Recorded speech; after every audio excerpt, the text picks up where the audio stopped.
한미 정상회담을 통해 관세 협상이 최종 타결됐습니다. 2천억 달러를 전액 현금으로 미국에 투자하는 대신 자동차 관세는 15%로 낮아집니다. 트럼프 미국 대통령과 시진핑 중국 국가주석의 미중 정상회담이 오늘 열립니다. 세계 패권을 다투는 두 나라의 무역 전쟁이 절충점을 찾을 수 있을지 주목됩니다. 미국 중앙은행인 연방준비제도가 기준금리를 0.25%포인트 인하하기로 했습니다. 트럼프 2기 행정부 들어 두 번째 금리 인하인데 연준은 12월부터는 시중에 유동자금을 줄이는 양적 긴축도 종료하겠다고 예고했습니다.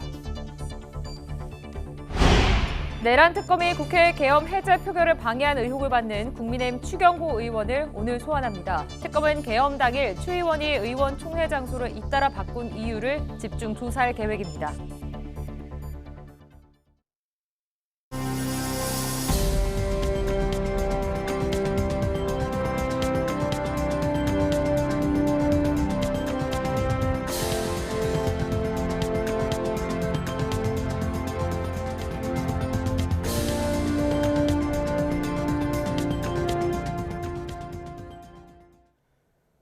시청자 여러분 안녕하십니까? 뉴스타트 1부 시작합니다.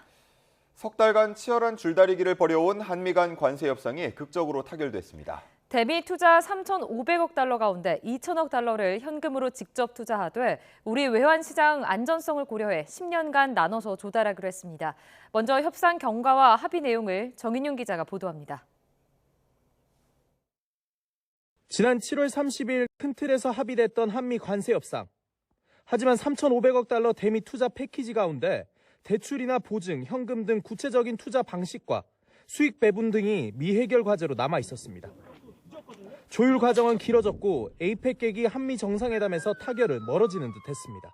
에이펙 계기 타결을 기대한다 그러면 갈 길이 멀고 그런 상황인데 안개 속이었던 협상은 당일에 가서야 극적으로 타협점을 찾았습니다. 애초에 약속한 전체 투자액 가운데 2천억 달러만 현금으로 하되 이를 연간 200억 달러 한도로 나눠서 투자하기로 양국이 합의한 겁니다. 연간 우리 외환시장에 충격을 주지 않고 조달할 수 있는 외화 규모가 150억에서 200억 달러인 만큼 타격을 주지 않는 선에서 접점을 찾은 걸로 보입니다. 연간 200억 불 한도 내에서 사업 진척 정도에 따라 달러를 투자하기 때문에 우리 외환시장이 감내할 수 있는 범위 내에 있으며 특히 투자 세부 내용에서 일본과 똑같은 안전장치들은 포함하면서도 상업적 합리성을 전제로만 투자한다는 조항을 추가했다는 데 의미가 있다고 대통령실은 강조했습니다. 다만 원리금 회수 때까지 한미가 수익을 5대5로 배분한다는 점도 일본과 같은데 기축통화국이 아니고 경제 규모도 상대적으로 작아 우리에게 불리할 수도 있다는 평가가 나옵니다. 일본 딜이 우리에게 준고도 됐지만 어떤 면에서는 좀 우리로서는 아까 말한 5대5 같은 경우에는 우리에게 좀 야속한 면도 있었죠. 대통령실은 협상이 급진전된 배경에 대해선 우리는 원칙이 있었기 때문에 우리가 양보해 합의가 되진 않았을 거라고 말했습니다. 사실상 미측이 한 발 물러섰다는 의미로 해석되는데 대통령실은 후속 절차에도 만전을 기하겠다고 밝혔습니다. YTN 정인용입니다. 지난 7월 한미 양국의 합의에도 그대로 25%를 물어왔던 자동차 관세는 이번 합의를 계기로 15%로 낮아집니다. 반도체 관세는 경쟁국인 타이완과 비교해 불리하지 않은 수준으로 조정될 예정입니다. 손유정 기자입니다. 미국의 25% 관세 폭탄으로 현대차와 기아는 지난 2분기 1조 6천억 원의 영업 손실을 기록했습니다. 대미 투자 방식을 둘러싼 이견으로 자동차 관세 인하마저 미뤄지면서 완성차 업체는 물론 부품 업체의 피해도 눈덩이처럼 불어갔습니다. 하지만 이번 한미 정상회담에서 관세 합의가 전격 타결되며 자동차 업계도 한숨 돌리게 됐습니다. 주요 수출 경쟁국과 같은 수준인 15%로 낮아집니다. 우리나라 대미 최대 수출 품목인 자동차에 대해 관세를 25%에서 일본, EU와 동일한 수준으로 인하하여 불리하지 않은 경쟁 여건을 확보하였습니다. 트럼프 대통령이 고율의 관세를 예고한 반도체는 주요 경쟁국인 타이완과 비교해 불리하지 않은 수준의 관세가 적용될 예정입니다. 앞서 지난 7월 합의 당시 최혜국 대우를 약속받았던 것과 비교하면 아쉬운 대목입니다.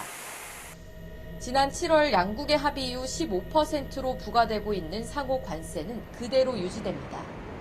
상호 관세가 15% 넘는 품목이더라도 한미 FTA를 충족하는 경우 15%의 관세율만 부과하도록 못 박았습니다. 정부 발표 이후 현대차는 입장문을 내고 어려운 협상을 타결로 이끈 정부의 노력에 감사의 뜻을 전했습니다.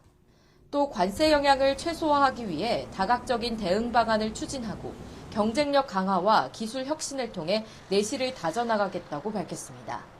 YTN 손유정입니다.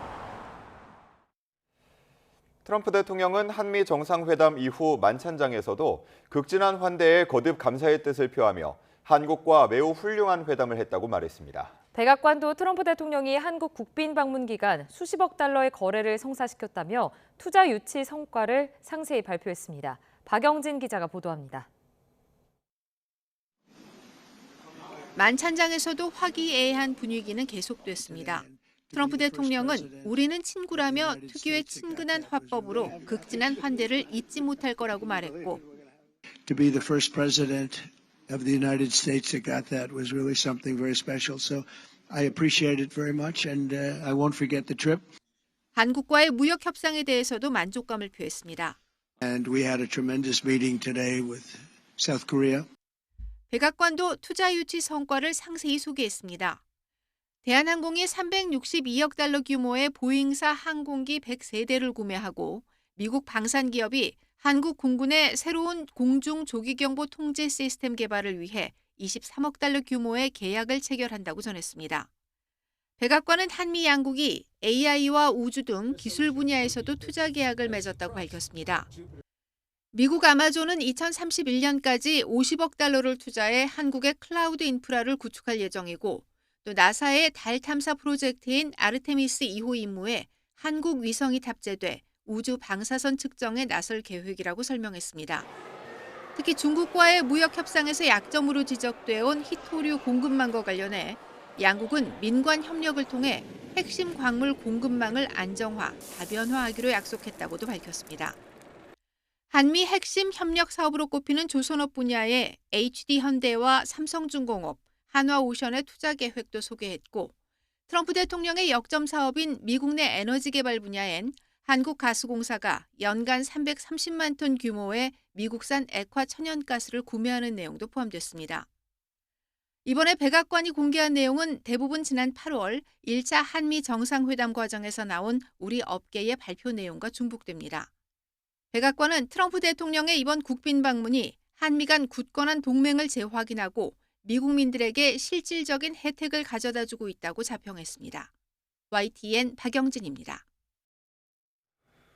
더불어민주당은 한미 관세 협상 타결은 대내외의 압박과 낭설을 이겨낸 국익, 실용, 실리 외교의 큰 성과라고 호평했습니다. 박수현 수석 대변인은 어제 브리핑에서 내란으로 혼란했던 우리 경제의 단비 같은 소식이라며 이같이 말했습니다. 특히 수출 주력 품목인 자동차와 부품 관세 인하, 반도체 관세 조정, 일부 품목의 최혜국 대우 적용 등 대한민국 경제에 들이운 불확실성을 걷어냈다며 막힘없는 성장에 대한 기대가 현실이 되고 있다고 강조했습니다. 국민의힘은 에이펙을 계기로 타결된 한미 관세 협상에 대해 불확실성 해소는 긍정적이라면서도 외환 시장 불안과 국민의 부담은 그대로 남아있다고 비판했습니다. 박성훈 수석 대변인은 협상 타결 후 논평을 내고 일본과 비교해서도 결코 잘된 협상이라고 보기 어렵고 트럼프 대통령이 원하는 대로만 마무리됐다고 지적했습니다. 또 실제 현금 투자 금액만 한화로 284조 원에 달하지만 정작 한미 통화 스와프는 빠졌다며 환율 급등과 국가 부채 증가 등 앞으로 겪게 될 영향과 부작용이 상당할 것이라고 우려했습니다. 이재명 대통령은 오늘 다카이치 사나의 신임 일본 총리와 첫 정상회담을 엽니다. 이시바 시게루 전 일본 총리와의 세 차례 만남에 이어 이 대통령이 일본 정상과 진행하는 네 번째 한일 정상회담입니다. 이 대통령은 과거를 직시하되 격변하는 지정학적 환경 속에 유사한 입장을 가진 한일 양국의 미래지향적 협력이 중요하다고 거듭 강조할 것으로 보입니다. 전임 이시바 총리와 안착시킨 한일 간 셔틀 외교가 극우 성향으로 평가받는 다카이치 총리 재임 기간에도 유지될지 주목됩니다. 경주 에이펙 정상회의를 계기로 6년 만에 성사된 트럼프 미국 대통령과 시진핑 중국 국가주석 회담에 전 세계 눈과 귀가 집중되고 있습니다.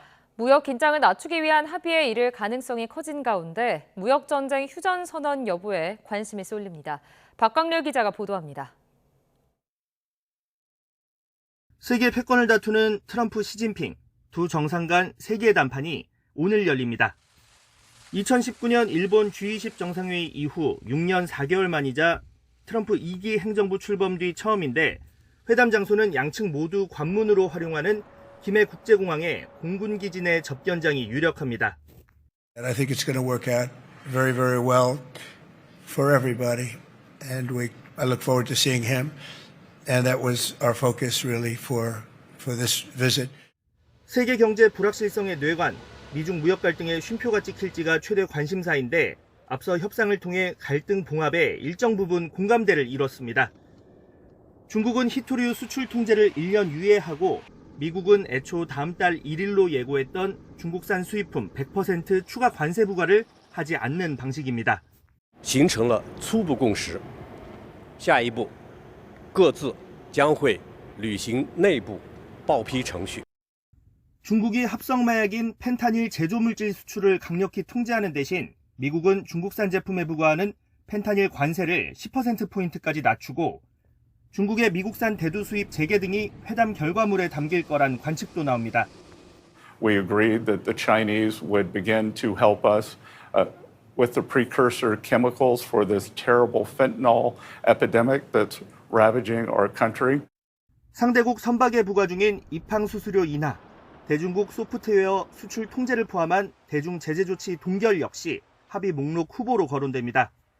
물론 타이완 문제, 러시아 우크라이나 전쟁 등 안보 의제를 둘러싼 이견은 변수로 꼽힙니다. 다만 무역 전쟁 확전은 피하기로 방향을 정한 만큼 이번 회담에서 큰 걸림돌이 되지는 않을 거란 관측이 우세합니다. I don't know that we'll even speak about Taiwan. I'm not sure. I mean, he may want to ask about it. There's not that much to ask about it. You know, Taiwan is Taiwan. 물론 미중 무역 전쟁의 잠재적 위험 요소는 여전히 남아 있습니다. 근본적 해결책을 마련하는 빅딜보단 일시적인 숨고르기, 휴전이 유력하다는 전망 속 회담이 열리는 대한민국에 전 세계 시선이 집중될 거로 보입니다. YTN 박광렬입니다. 미국의 중앙은행인 연방준비제도가 기준금리를 0.25%포인트 내리고 양적 긴축 정책을 종료하기로 했습니다. 연준이 물가 관리보다는 경기 둔화 대응에 초점을 둔 것으로 풀이되는데 트럼프 대통령은 제롬 파월 의장을 비판하며 금리 인하를 압박했습니다. 뉴욕 연결해서 자세한 내용 알아보겠습니다. 이승은 특파원, 연준이 2개월 연속 금리 인하를 단행했죠? 네, 그렇습니다. 제롬 파월 연준 의장은 이틀 일정의 연방공개시장위원회 FOMC를 마친 뒤 기준금리를 현행 4에서 4.25%에서 3.75에서 4%로 내린다고 밝혔습니다. FOMC 위원 중에 이 트럼프 대통령의 측근으로 통하는 스티븐 마이런 연준 이사는 0.5%포인트 B컷 인하를 주장한 반면에 제프리 슈미드 캔자스시티 연방준비은행 총재는 금리를 동결해야 한다며 정면으로 맞섰습니다. 연준은 만기도래 국채 상환을 중단하겠다고 밝혀 시중에 유동자금을 줄이는 양적 긴축 정책을 종료해 경기 둔화에 적극적으로 대응하고 또 경기 둔화에 적극적으로 대응하겠다는 뜻을 밝혔습니다. 네, 그 배경으로 올해 고용 증가세가 둔화했고 실업률은 소폭 상승했다면서 고용에 대한 하방 위험이 최근 몇 달 동안 증가했다고 설명했습니다. 앞서 연준은 트럼프 대통령이 취임한 올해 1월 이후 관세로 인한 물가 인상에 대비하기 위해 5차례 연속 동결을 이어갔습니다. 지난달 이 고용 둔화를 이유로 8개월 만에 금리 인하를 단행한 데 이어 이번엔 경기 둔화 대응을 이유로 2개월 연속 금리를 내린 겁니다. 연준은 인플레이션이 여전히 높은 수준을 유지하고 있지만 경제 성장과 고용을 강화하기 위해 올해 들어 두 번째로 금리를 인하했다고 설명했습니다. 제롬 파월 연준 의장의 발언 직접 들어보시죠. Available indicators suggest that economic activity has been expanding at a moderate pace. GDP rose at a 1.6% pace in the first half of the year, down from 2.4% last year. 네, 이런 가운데 트럼프 대통령 발언도 주목받고 있는데요. 금리를 올리는 일은 없을 거라면서 지속적인 금리 인하를 압박했다고요. 네, 그렇습니다. 트럼프 대통령은 한국 경주 에이펙 최고경영자 서밋 특별 연설에서 올해 3분기 미국 경제 성장률을 4%로 예상하며 앞으로 인플레이션을 우려해 금리를 올리는 일은 없을 것이라고 밝혔습니다. 그러면서 파월 의장을 향해 무능하다고 비난하고 앞으로 몇 달 안에 파월이 떠날 것이며 모두가 좋아할 새로운 인물을 연준 의장에 임명할 것이라고 말했습니다.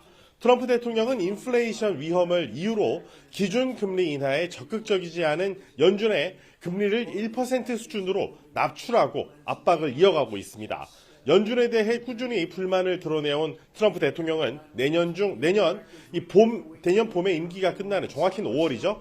이 파월 의장의 후임인 이 차기 의장 지명자를 올해 연말 이전에 발표할 수 있다고 밝혔습니다. 네, 뉴욕 증시 반응은 어떻습니까? 네, 정말 엎치락 뒤치락입니다. 뉴욕 증시 3대 지수의 반응은 엇갈리면서 혼조세를 보이고 있습니다. 불과 한 시간 전만 해도 동반 하락하는 분위기였는데 지금은 혼조세를 보이고 있습니다. 구체적으로 살펴보면 우량주 중심의 다우존스 지수와 대형주 중심의 S&P 500 지수는 하락한 반면에 기술주 중심의 나스닥 종합지수는 상승했습니다. 세 가지 이유 때문으로 분석할 수 있겠는데요. 먼저 이 파월 의장이 경기 침체에 대한 우려를 드러내면서 이번 금리 인하가 경기 방어적인 성격임을 드러내면서 경기가 그다지 좋지 않다는 신호로 뉴욕 증시가 받아들인 것으로 풀이됩니다. 둘째로는 이 파월 의장은 12월 금리 인하가 결정된 것과는 거리가 멀다고 밝혀서 향후 금리 인하 기대치가 일부 축소됐기 때문으로 보입니다. 세 번째는 이 나스닥이 오른 건 관세로 인한 인플레이션이 이미 높은 수준인 와중에도 금리 인하가 이번에 이렇게 단행된 만큼 일단 당분간은 금리가 그대로 좀 내려가지 않겠느냐 이런 기대감이 반영됐기 때문으로 분석됩니다. 지금까지 뉴욕에서 YTN 이승윤입니다. 다음 달 6일 열리는 대통령실 대상 국정감사에 김현지 부속실장이 나오지 않는 것으로 확정됐습니다. 여야는 도돌이표처럼 내 탓 설전을 벌였습니다. 박희재 기자가 보도합니다. 국정감사 증인 채택을 위해 마주 앉은 여야는 김현지 대통령실 제1부속실장의 증인 채택을 두고 시작부터 충돌했습니다. 정치 공세라는 민주당에 국민의힘은 의혹 많은 실세라고 맞섰습니다. 이제 출범한 지 한 5달 정도 됐습니다. 도대체 무엇을 묻겠다는 겁니까? 총무비서관은 있었던 건 100일 남짓입니다. 정략적인 의도가 너무 다분하다. 이것을 정쟁으로 끌고 가기 위한 그런 계략이 들어있다라는. 대통령실 1급 공무원의 신상이 베일에 가려 있는 것은 아마 우리 정부 역사상 처음일 것입니다. 고위공직자의 인적 사항은 투명해야 됩니다. 검증 절차가 있어야 된다고 생각합니다. 민주당은 김현지 부속실장이 출석하되 이재명 대통령 일정 수행을 위해 오후 2시에 떠나겠다고 했고 국민의힘은 질의시간이 보장되지 않는 명분 쌓기용이며 사실상의 출석 회피라고 일축했습니다.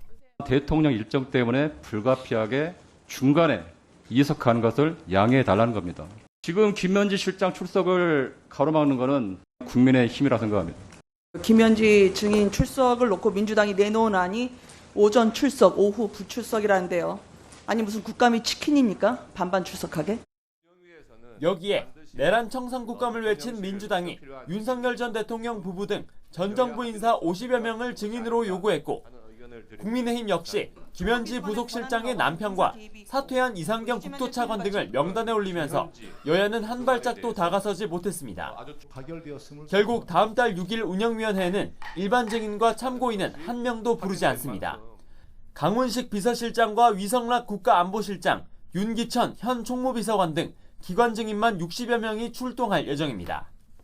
여야가 일반 증인을 추가로 채택할 수도 있지만 국회에서의 증언, 감정에 관한 법률에 따라 7일 전에는 출석 요구서를 송달해야 하는 만큼 국감장에 새 인물이 추가될 가능성은 희박해졌습니다. YTN 박희재입니다. 국회 과방위 종합감사에서 여야는 국감 기간 진행된 딸 결혼식과 MBC 보도본부장 국감장 퇴장 조치 등 최민희 위원장을 둘러싼 각종 논란을 놓고 공방을 이어갔습니다. 국민의힘 박정훈 의원은 최민희 위원장을 이제는 의원으로 부르겠다면서 국민에게 많은 상처를 주고 반성하지 않고 자리를 지키는 건 정말 후안무치하다고 비판했습니다. 반면 더불어민주당 노종면 의원은 국감을 물타기 하려는 거냐며 야당이 문제 삼는 결혼식 당일 국민의힘 김선교 의원 아들 결혼식도 김 의원 지역구인 양평군청 인근에서 열렸다며 필요하면 여야 전수조사를 하자고 반박했습니다. 최 위원장은 국감이 끝나고 나면 야당 의원들의 모든 문제 제기에 대해 사실만 확인해 SNS 글을 올리겠다며 현재는 의원들이 국감에 집중해야 할 때란 점을 강조했습니다. 이재명 정부 출범 뒤 첫 국정감사가 막바지로 접어든 가운데 법제사법위원회와 과학기술정보방송통신위원회 등 상임위 9곳이 마지막 종합감사를 진행합니다. 오늘 오전 10시부터 국회에서 법무부와 대법원 등을 대상으로 진행되는 법사위 국감에서는 이번에도 대법관 증언과 재판 소원을 골자로 하는 민주당의 사법개혁안 등이 쟁점으로 다뤄질 전망입니다. 같은 시각 과방위는 방송미디어통신위원회 등 소관 감사 대상 기관 전체를 대상으로 종합감사를 진행하는데 국민의힘이 딸 축의금 논란을 고리로 최민희 위원장의 사퇴를 요구하고 있어 공방이 예상됩니다. 다주택자 이찬진 금융감독원장이 서울 강남 아파트 2채 중 1채를 정리했습니다. 실거래가보다 4억 원 높게 내놨다가 비판을 받자 가격을 다시 낮췄는데 하루도 채 안 돼 계약된 것으로 알려졌습니다. 김윤덕 국토부 장관은 논란이 된 11호 부동산 대책 관련 정책 위반자의 주택 처분을 건의하라는 야당 측의 지적에 검토하겠다고 말했습니다. 차유정 기자입니다. 서울 서초구에 보유한 아파트 2채 가운데 1채를 처분하겠다고 한 뒤 직전 실거래가보다 4억 원 높게 내놓은 사실이 드러나 논란이 된 이찬진 금융감독원장. 내용은 오늘 들었습니다. 사실은 들었는데 부동산의 그 시가로 해달라 그랬더니 처음에는 20억에 그 부동산을 올렸는데 지금은 이거 22억으로 바꿨답니다. 22억 원에 올라와 있던 해당 매물은 18억 원으로 조정됐는데 비판이 커지자 이 원장이 매도 가격을 내렸고 바로 계약된 것으로 알려졌습니다. 국회 국토위 국정감사 마지막 날에도 갭투자 등으로 차익을 얻은 것으로 논란이 된 10.15 대책 위반자와 참모진들이 다시 거론됐습니다. 김윤덕 국토부 장관은 이들의 주택 매각을 건의하라는 야당의 요청에 검토하겠다고 답변했습니다. 그래서 이재명 대통령 그리고 정책 위반자, 대통령 참모진들 당장 집 팔라고 장관님 건의하시겠습니까? 건의 한번 해보시겠어요? 예, 검토해 보겠습니다. 이상경 전 1차관 사퇴와 관련한 논란도 이어졌습니다. 야당 의원들은 국토부 대변인 대기 발령이 부당하다고 강하게 질타했고 아니 사고는 차관이 지고 이런 부분에 대해서 대변인이 책임을 지면 무슨 사인입니까? 이렇게 모범적으로 일을 해도 벌은 니네들이 언제나 받을 수 있어. 알아서 겨. 이런 식으로 하는 겁니까? 여당 의원들은 합당한 이유가 있었다고 받아쳤습니다. 유튜브 채널로 일방적으로 하게 됐는데 그런 과정에 대한 여러 가지 책임 문제가 있어서 대변인에 대한 대기 발령 조치가 이루어졌는데 그것은 저는 합당한 조치라고 생각합니다. 김윤덕 장관은 대변인 인사조처는 사적인 문제 등도 있어 구체적으로 답하기 어렵다고 말을 아끼며 차관 사퇴와 관련해선 거듭 사과했습니다. YTN 차유정입니다. 11호 부동산 대책 이후 고위공직자의 투자용 고가 아파트 소유가 논란이 된 가운데 임광현 국세청장은 현재 살고 있지 않은 서울 송파구 아파트 임대차 계약이 만료되면 실거주하겠다고 밝혔습니다. 임 청장은 어제 국회 기획재정위원회 종합국정감사에서 오랜 기간 보유한 서울 송파구 아파트에 한 번이라도 실거주한 적 있느냐는 개혁신당 천하람 의원 질의에 당초에 집을 서울에 마련하면서 실거주하려고 했는데 자녀 전학 문제 때문에 못했다고 한다면서 은퇴하고 나면 살 계획이라고 답했습니다. 최수연 네이버 대표가 에이펙 CEO 서밋에서 더 나은 미래를 가능하게 하는 AI 구현의 토대이자 핵심 인프라는 바로 AI 데이터 센터라며 지원책 마련을 강조했습니다. 최 대표는 AI 주도 경제 세션에서 네이버가 만들고 있는 AI는 디지털 생태계를 더 섬세하게 연결하는 도구이자 성장을 지원하는 도구 역할을 하고 있다며 이같이 밝혔습니다. 또 AI 데이터 센터에 대한 세제 혜택 확대, 행정 절차 간소화, 입지 규제 완화 등은 실제 현장에 큰 활력을 불어넣는 실질적인 지원책이 될 것이라고 강조했습니다.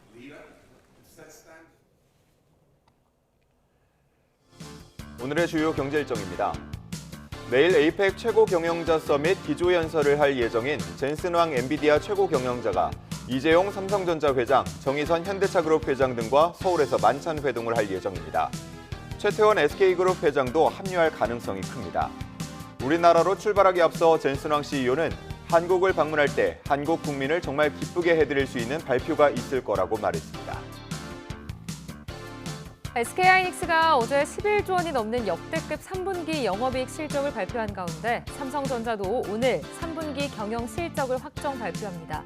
삼성전자는 앞서 발표한 3분기 잠정 실적을 보면 3분기 매출이 86조 원으로 사상 최대를 기록했고 영업이익도 2022년 2분기 이후 가장 많은 12조 1천억 원이었습니다. 한국부동산원이 10월 넷째 주 전국 주간 아파트 가격 동향을 발표합니다.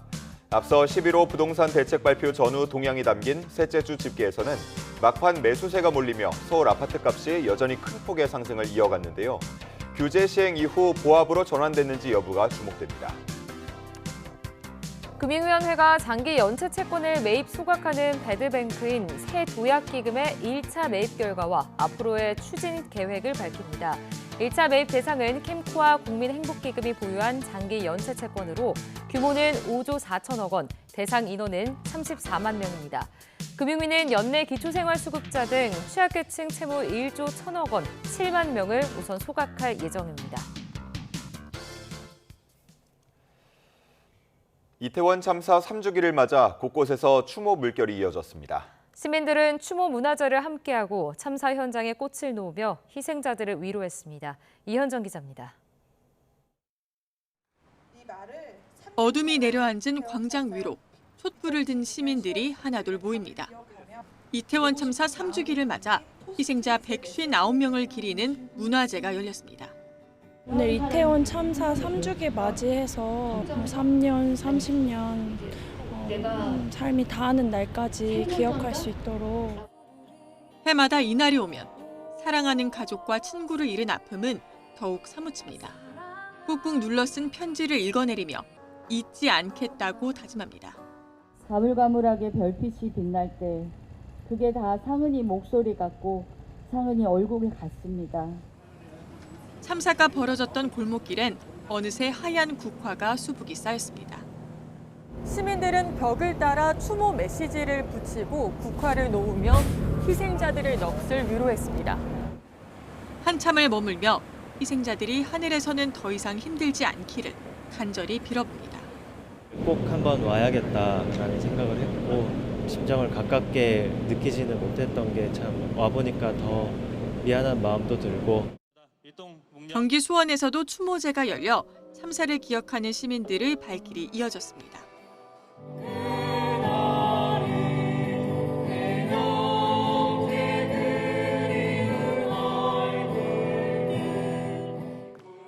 안타까운 목숨을 떠나보낸 지 3년이 흐른 자리에는 같은 슬픔이 반복되지 않게 하겠다는 약속이 남았습니다.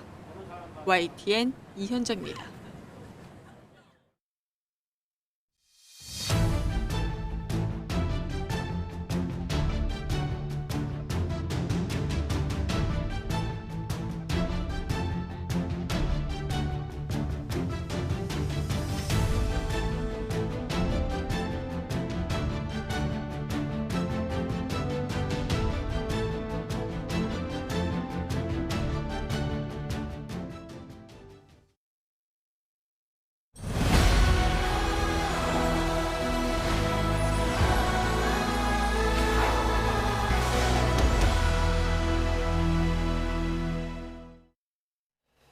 트럼프 대통령이 경주 에이펙을 계기로 한국을 찾으며 한미 정상이 2달 만에 다시 만났습니다. 이재명 대통령은 외빈으로선 유일하게 두 번째로 국빈 방한했다는 점을 강조하며 트럼프 대통령을 환영했습니다. 강민경 기자입니다. 전용기 에어포스 1에서 내린 트럼프 대통령이 주먹을 불끈 쥐는 시그니처 포즈로 한국의 첫 인사를 건넵니다. 2017년 문재인 정부 시기에 이어 8년여 만에 한국을 다시 찾은 도널드 트럼프 대통령의 1박 2일 방한 일정이 시작된 겁니다. 이재명 대통령은 한미 정상회담 장소인 경주박물관에서 트럼프 대통령을 위한 공식 환영식을 열었습니다. 황금색 넥타이를 갖춰 매고 박물관 입구에서 트럼프 대통령을 기다린 이 대통령. 취타대의 선도 속 전용 리무진 더 비스트가 도착하자 차량 앞까지 걸어가 웃으며 트럼프 대통령을 맞이했습니다. 두 정상이 재회한 건 지난 8월 워싱턴에서 열린 한미 정상회담 이후 2달 만입니다. 환한 미소를 교환한 두 정상은 박물관 안으로 들어가 함께 의장대를 사열하고 참모진과 인사를 나누며 양국의 돈독한 관계를 재확인했습니다. 국빈으로 대한민국을 2번째 방문하시는 유일한 분이십니다. That's the only American president that's really a great tribute to our country, not to me. 대통령실은 이번 방안으로 새 정부 출범 후 147일 만에 한미 정상 상호 방문이 이루어졌는데 이는 역대 정부 중 최단 기간이라고 밝혔습니다. YTN 강민경입니다. 미국 대통령이 움직이면 백악관이 같이 움직인다라는 말이 있습니다.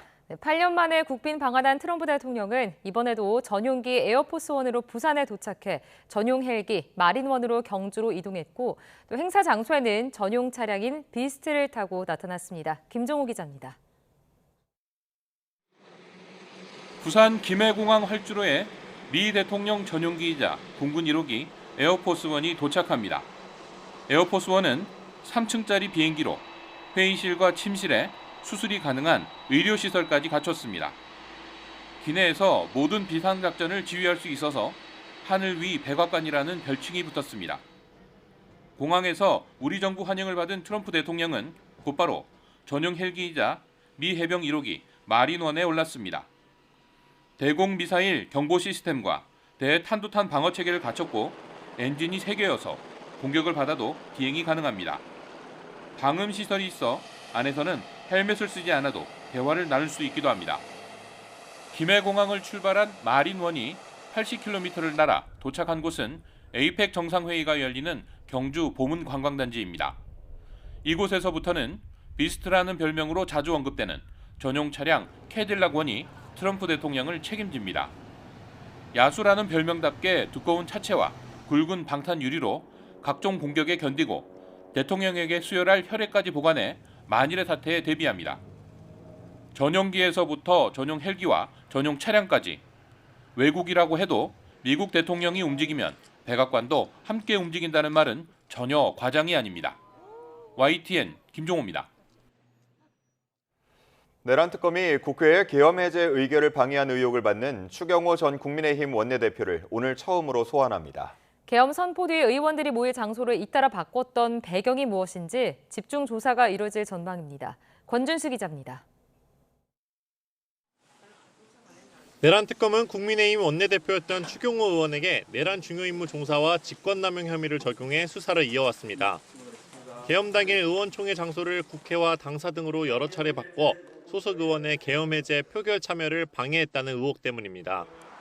자택과 사무실을 압수수색하는 등 고강도 조사를 이어온 특검이 추 의원을 오늘 처음으로 불러 조사합니다. 한동훈 전 대표와 일부 국민의힘 의원 등이 공판 전 증인신문에 잇따라 불출석해 수사에 일부 차질이 빚어지기도 했지만 여야 의원은 물론 국민의힘 당직자 등에 대한 참고인 조사를 통해 계엄 당시 상황을 상당 부분 재구성한 것으로 풀이됩니다. 특검은 이번 조사에서 추 의원이 계엄 당일 의원총회 장소를 바꾼 이유는 무엇인지, 또 계엄 선포 뒤 통화한 윤석열 전 대통령이나 한덕수 전 국무총리 등으로부터 별도의 역할을 요구받은 건 아닌지 추궁할 거로 보입니다. 추 의원은 계엄을 사전에 알지 못한 것은 물론 해제를 위해 노력했다며 혐의를 강하게 부인하고 있습니다. 의견을 좀 모으고 그다음에 또 국회로 갈 수 있으면 가자, 이런 취지의 이야기가 잠깐 있었던 겁니다. 그리고 국회에 출입 가능한지를 확인을 다시 재차시켰고 아까 말씀드린 대로 출입 가능하다고 해서 다른 국민의힘 의원들이 공범으로 가담했을 가능성까지 의심하는 특검이 추 의원 소환 조사를 통해 진상을 밝힐 수 있을지 주목됩니다. YTN 권준수입니다. 윤석열 전 대통령이 오늘 열리는 내란 우두머리 혐의 재판에 출석합니다. 윤 전 대통령 측은 서울중앙지방법원에서 오늘 오전 10시 10분부터 열리는 내란 우두머리 혐의 재판에 출석할 예정이라고 밝혔습니다. 윤 전 대통령은 지난 7월 내란 특검에 의해 재구속된 이후 3달 넘게 이 재판에 나오지 않고 있었는데 3달여 만에 법정에 다시 모습을 드러내게 됐습니다. 한 줄 뉴스입니다. LG 트윈스와 한화 이글스의 한국 시리즈 3차전이 진행된 어제 한화팬을 상대로 한 온라인 협박글이 올라와 경찰이 응원전이 진행된 잠실 야구장에 인력을 배치해 만일의 사태를 대비했습니다. 인천 서부경찰서는 성적인 목적으로 중학생을 유인한 혐의로 파키스탄인 30대 남성 A씨를 붙잡아 조사하고 있습니다. 서울중앙지방검찰청은 배우 한지민 씨를 상대로 지속적인 협박과 모욕을 이어온 30대 여성을 불구속 기소했습니다. 아내를 살해한 뒤 시신을 차 트렁크에 숨긴 혐의로 기소된 40대 남편이 2심에서도 1심과 똑같이 징역 17년을 선고받았습니다. 지금까지 한 줄 뉴스였습니다. 그룹 뉴진스가 소속사 어도어와 맺은 전속 계약이 법적으로 유효한지에 대해 1심 법원이 오늘 공식적인 판단을 내립니다. 계약 해지를 선언한 뉴진스 멤버들이 어도어와 불편한 동거를 이어온 지 11개월 만에 나오는 첫 판결입니다. 송재인 기자가 보도합니다.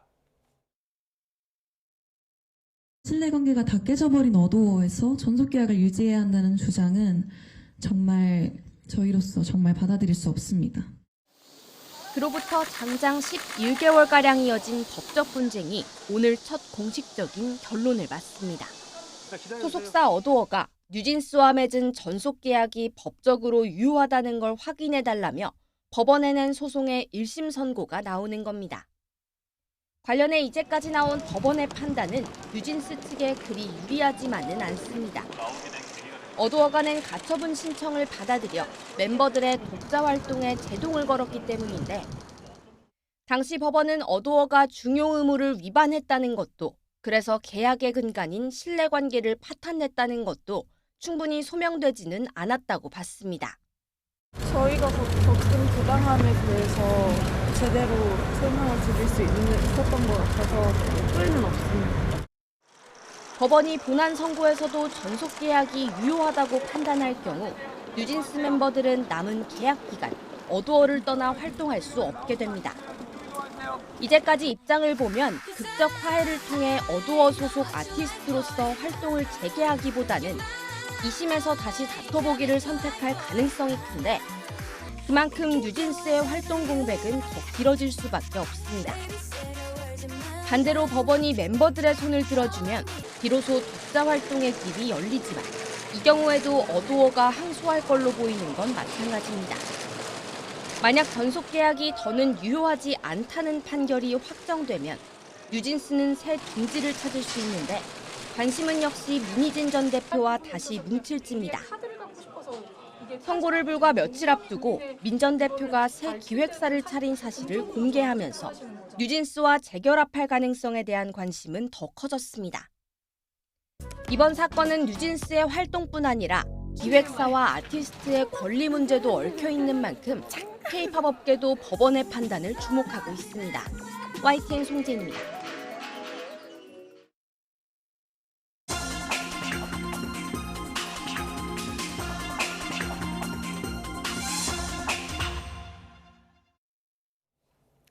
오늘의 글로벌 픽입니다. 최근 핵 전력을 과시하고 있는 블라디미르 푸틴 러시아 대통령이 이번엔 대륙간 탄도미사일보다 강한 핵 추진 수중 드론 실험에 성공했다고 주장했습니다. 종전 논의를 위한 미러 정상회담이 보류된 뒤 러시아와 우크라이나의 공습 공방은 더 격화하는 양상입니다. 런던 조수연 특파원입니다.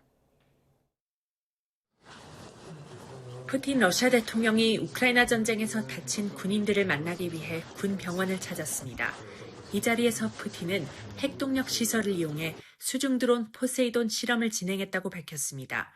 포세이돈을 운반 잠수함에서 발사한 뒤 동력을 공급하는 핵 추진 시스템을 일정 시간 작동할 수 있었다며 엄청난 성공이라고 자평했습니다. По скоростям и по глубинам движения этого беспилотного аппарата в мире ничего подобного нет. В ближайшее время вряд ли появится, и способов перехвата не существует.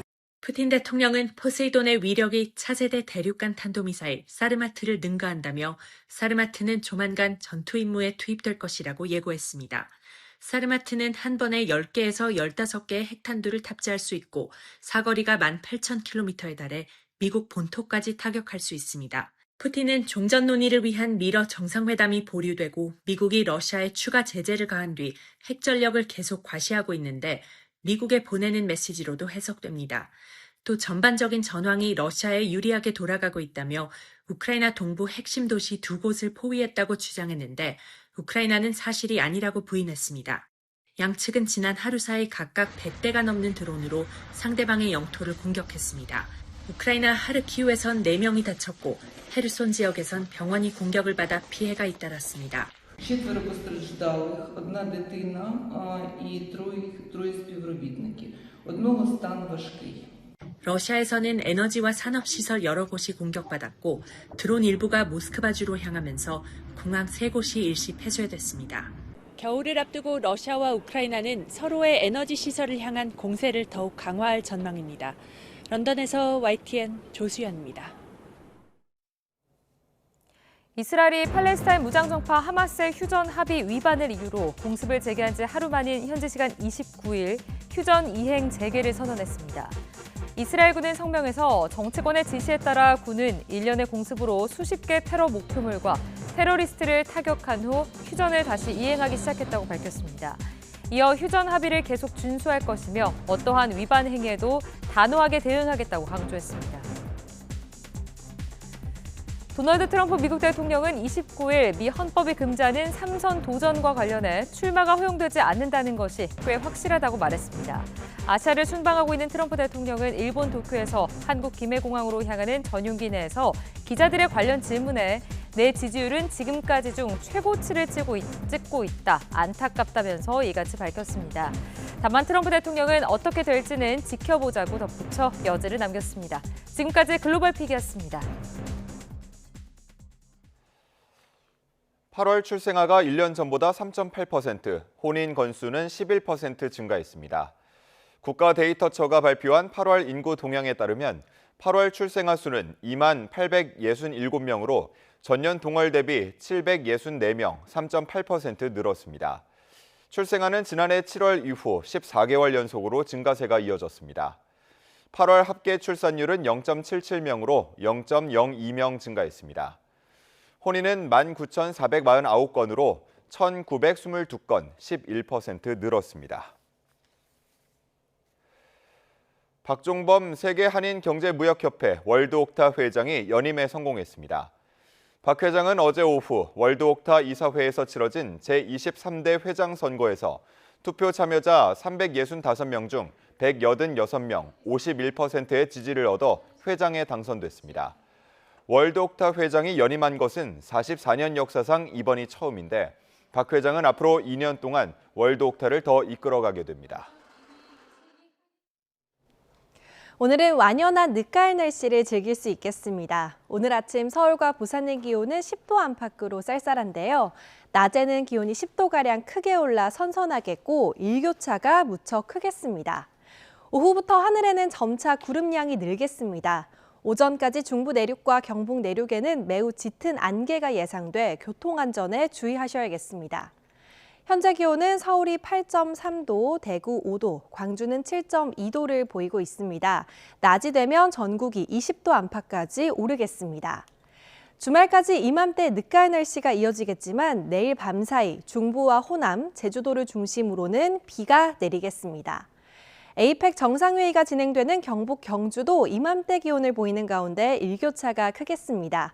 또 오늘부터 하늘이 점차 흐려지겠고요. 내일은 빗방울이 떨어질 가능성이 있겠습니다. 날씨였습니다. 이상으로 뉴스타트 1부 마칩니다. 잠시 후 2부가 이어집니다. 함께해 주신 여러분 고맙습니다.